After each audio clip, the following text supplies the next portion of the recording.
تو حضور صلی اللہ علیہ وسلم نے نماز کے بعد صحابہ سے پوچھا ایکم الیوم اصبح صائما، کہ آج تم میں سے کون روزہ رکھ کے آیا ہے؟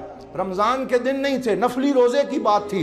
تو حضرت عمر فاروق عرض کرنے لگے یا رسول اللہ صلی اللہ علیہ وسلم، میں نے رات کو روزے کی نیت سے نہیں سویا تھا، اس لیے یہ سعادت تو حاصل نہیں۔ حضرت سیدنا ابو بکر صدیق نے عرض کیا اما انا یا رسول اللہ فاصبحت اليوم صائما، یا رسول اللہ اس فقیر کو یہ سعادت حاصل ہوئی ہے کہ میں روزہ رکھ کے مسجد میں حاضر ہوا ہوں۔ سرکار نے پھر پوچھا ایکم الیوم تصدق بصدقہ، تم میں سے آج کون صدقہ کر کے آیا ہے؟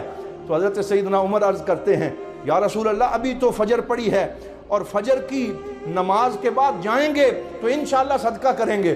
حضرت سیدنا صدیق اکبر نے عرض کیا اما انا یا رسول اللہ فدخلت المسجد فوجدت فقیرا فوجدت عندي کسرۃ خبز فآتیتہ، یا رسول اللہ جب میں مسجد میں داخل ہو رہا تھا مسجد کے دروازے پہ ایک فقیر دیکھا اور اپنی جیب میں روٹی کا ٹکڑا دیکھا، میں نے صدقے کی نیت سے وہ اس کو دے دیا۔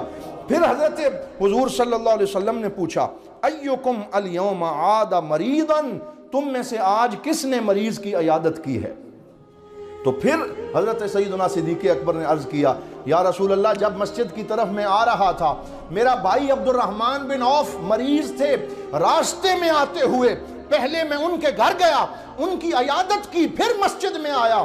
سرکار دو عالم صلی اللہ علیہ وسلم کا چہرہ خوشی سے تمتما اٹھا، فرمایا ابشر بالجنت یا ابا بکر، اے ابو بکر آپ کو جنت کی بشارت ہے۔